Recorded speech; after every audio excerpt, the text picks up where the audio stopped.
ಕೋಟೆಕಾರು ಪಟ್ಟಣ ಪಂಚಾಯತ್ನ ಆಡಳಿತಕ್ಕೆ ನಡೆದ ಚುನಾವಣೆಯಲ್ಲಿ 66.16% ಮತದಾನವಾಗಿದೆ. ಮತಗಟ್ಟೆ ಸಂಖ್ಯೆ 13ರಲ್ಲಿ 42.72 ಕನಿಷ್ಠ ಮತದಾನವಾದರೆ ಮತಗಟ್ಟೆ ಸಂಖ್ಯೆ 5ರಲ್ಲಿ ಗರಿಷ್ಠ 81.41% ಮತದಾನವಾಗಿದೆ. ಪಟ್ಟಣ ಪಂಚಾಯತ್ನ 17 ವಾರ್ಡ್ಗಳಿಗೆ ಚುನಾವಣೆ ನಡೆದಿದ್ದು ಕಾಂಗ್ರೆಸ್ 17, ಬಿಜೆಪಿ 17, ಸಿಪಿಎಂ 2, ಎಸ್ಡಿಪಿಐ 6 ಹಾಗೂ 3 ಪಕ್ಷೇತರರು ಸೇರಿದಂತೆ ಒಟ್ಟು 45 ಮಂದಿ ಕಣದಲ್ಲಿದ್ದರು. 17 ವಾರ್ಡ್ಗಳ ಮತದಾನಕ್ಕಾಗಿ 18 ವಾರ್ಡ್ಗಳ ಮತದಾನಕ್ಕಾಗಿ 18 ಮತಗಟ್ಟೆಗಳನ್ನು ತೆರೆಯಲಾಗಿತ್ತು.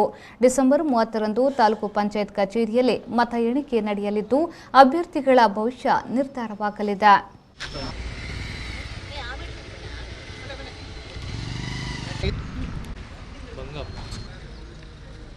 Join MHA or BHA.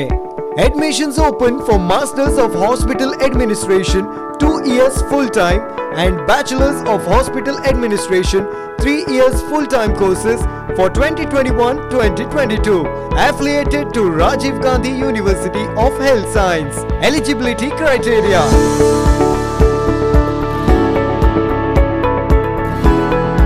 AJ Institute of Hospital Management and AJ Hospital and Research Center, Kuntikana, Mangaluru.